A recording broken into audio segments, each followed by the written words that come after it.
Hello जी, 1 minute. Hello Nayantara, कौन? मेरी आवाज भूल गई क्या? यशोधरा बोल रही। नहीं, हमारी फोन पर कम ही बात होती है ना, इसलिए पहचान नहीं पाई। बोलो, कैसे फोन किया? पुराने दोस्त को याद करने की कोई वजह तो नहीं होती ना, बस मन किया कि तुमसे बात करूं।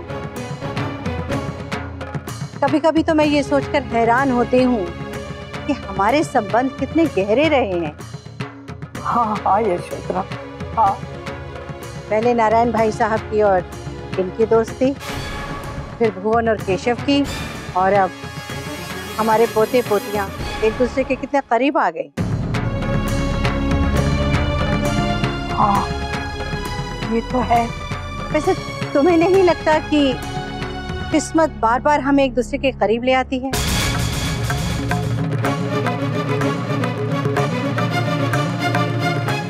तो अब वक्त आ गया है कि हम इसमें कोई बदलाव लेकर आए। सिद्धार्थ बता रहा था कि उसे तुम्हारी पोती से प्यार है।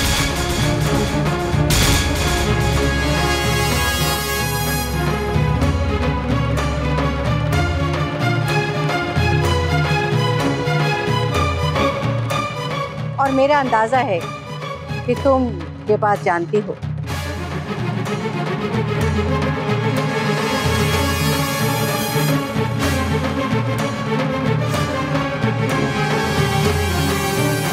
हाँ यशोधरा, जानती तो हूँ।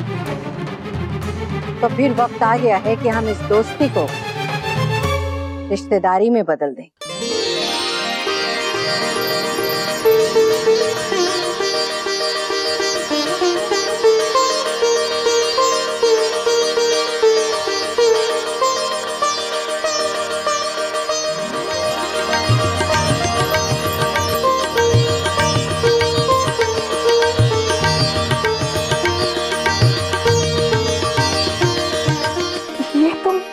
ये तुम क्या कह रही हो यशोधरा? अब इससे साफ शब्दों में तो मुझे कहना नहीं आता, तो मेरा मतलब समझ रही हो ना? हाँ यशोधरा, हाँ। यकीन नहीं आ रहा? सच बताओ, मुझे तो ऐसा लग रहा है जैसे सपना देख रही हो। मैं समझ सकती हूँ, यकीन तो मुझे भी नहीं आ रहा था, मगर जब सिद्धार्थ ने कहा कि उसने अपने लिए लड़की पसंद कर ही ली है, तो मैंने भी सोचा तुम भी जल्द से जल्द अपनी पोती का रिश्ता लेकर हमारे यहाँ आ जाओ।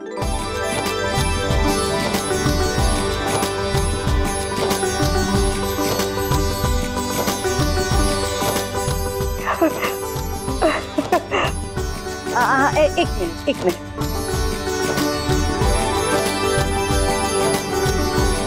भाभी जी, इस उम्र में दिल इतना कमजोर हो गया है कि इतनी खुशी सही नहीं जाती। नहीं भाई साहब, ऐसी खुशी से तो हम लोगों की उम्र बढ़ती है। मेरा और नारायण का सपना इस तरह पूरा होगा, ऐसा कभी सोचा भी नहीं था।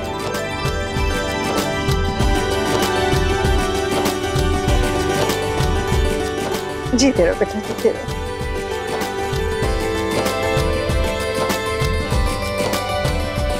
थैंक यू सो मच दादा, थैंक यू सो मच।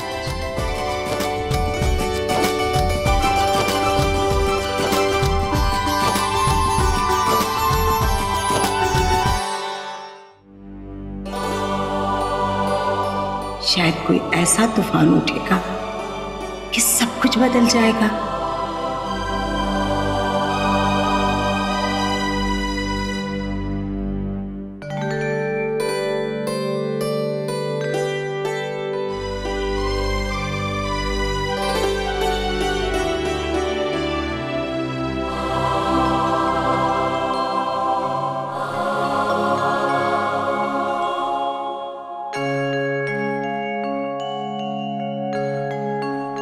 मुझे माफ कर दीजिए दादी, मुझे पता नहीं था। क्या पता नहीं था? कि मेरी वजह से कोई तूफान, मुझे पता होता तो मैं कभी भी। बस बस इतना घबराएगी तो दिल उछलकर हाथ में आ जाएगा। अरे कोई तूफान नहीं आने वाला, अब सब ठीक हो गया मेरी बच्ची। मैंने कहा था ना, अपने आप को पहचान, तू मामूली नहीं है। मामूली तुझे समझने वाली नजर है। तू तो वो है बेटा जिसके सपने पूरे होने जा रहे हैं। तेरा राजकुमार आ रहा है। जी अरे खुशखबर है, भूपत भाई साहब के घर से रिश्ता आया है। मुझे तो यकीन ही नहीं हो रहा है। हाँ पता तो मुझे भी चला अम्मा जी, चंचल भाभी जी का भी फोन आया था। यकीन तो मुझे भी नहीं हो रहा है अम्मा जी। माता रानी, मैं तो कभी सोच ही नहीं सकती कि मेरी बच्ची की किस्मत में भी इतनी खुशी लिखी है। मुझे तो पता था अम्मा जी, होगा क्यों नहीं, लाखों में एक है हमारी बेटी। हाँ ये तो तू सच कह रही है। वैसे दिव्या कब लौट रही है घर पर? उसे भी तो खुशखबरी देनी है। आदित्य गया है लेने के लिए, कल तक लौट आएगी। अरे तो फोन पर खबर दे। नहीं अम्मा जी, मैं सोच रही हूँ कि उसे वापस आ जाने दो। इतनी बड़ी खुशखबरी है, फोन पे नहीं बताना चाहिए। अम्मा जी मैं आपको आज बता नहीं सकती हूँ कि मैं कितनी खुश हूँ। अरे बेटा, घर की बेटी की शादी है, खुशी तो होनी है ना। खुश रहे, खुश रहे।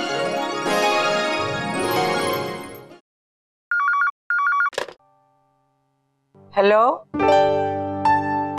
दादी, मैं सिद्धार्थ।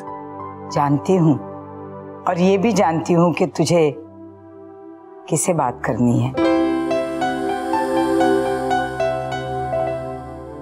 तेरे लिए फोन है।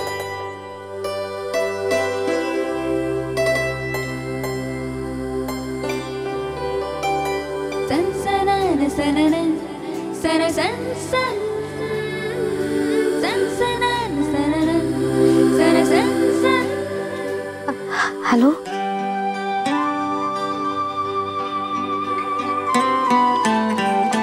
तुमने मेरी बात का अभी तक जवाब नहीं दिया।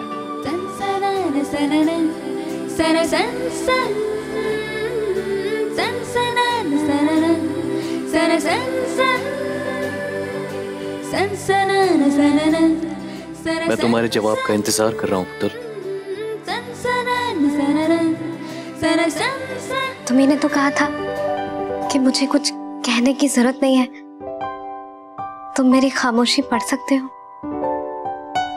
लेकिन इस बार मैं सुनना चाहता हूँ, बोलो पुत्र।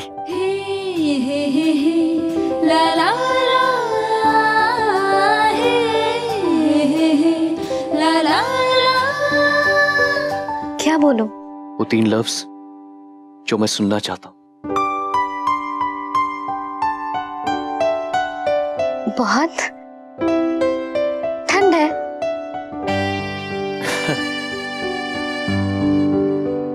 मौसम की नहीं, तुम अपनी बात करो। मैं ठीक हूँ।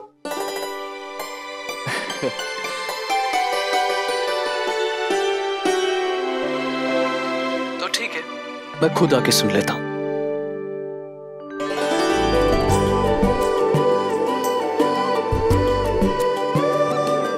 सिद्धार्थ। दादी,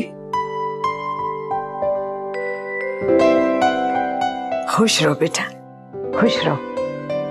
दादी, मैं निवी से बात कर सकता हूँ? हाँ बेटा, क्यों नहीं।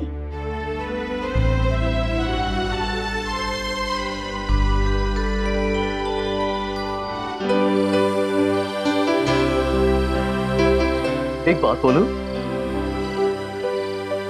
मुझे यहाँ का आंगन पसंद नहीं है। क्यों? क्योंकि यहाँ सब तुम्हारे दोस्त हैं और मैं यहाँ अकेला पड़ जाता हूँ। जब भी कभी तुम्हें कुछ कहने जाता तो कभी मुझे रोकते हैं तो कभी टोकते हैं। मैंने तो किसी से कुछ नहीं कहा। यही तो प्रॉब्लम है, तुम कभी कुछ कहती ही नहीं। लेकिन ये चांद, ये तारे, ये फूल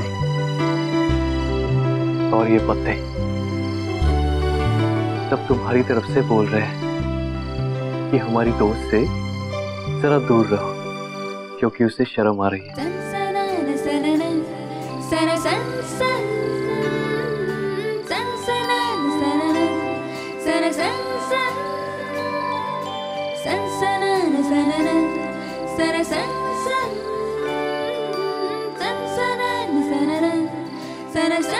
अपने चाहने वालों से ये कह दो कि बस थोड़ी देर के लिए हमें अकेला छोड़ दें।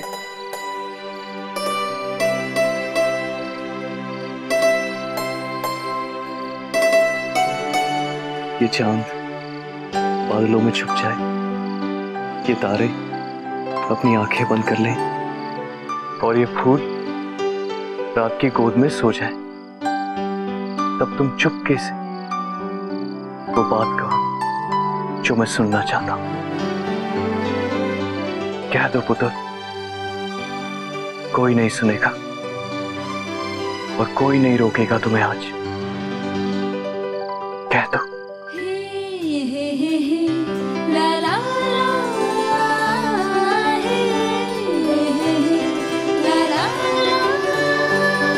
कह दो।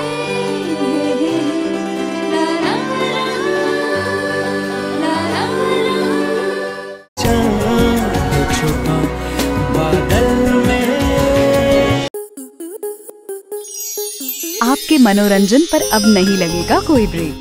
स्टार प्लस के बेहतरीन शोज देखने के लिए लाइक, शेयर और सब्सक्राइब करें स्टार प्लस यूट्यूब पेज को।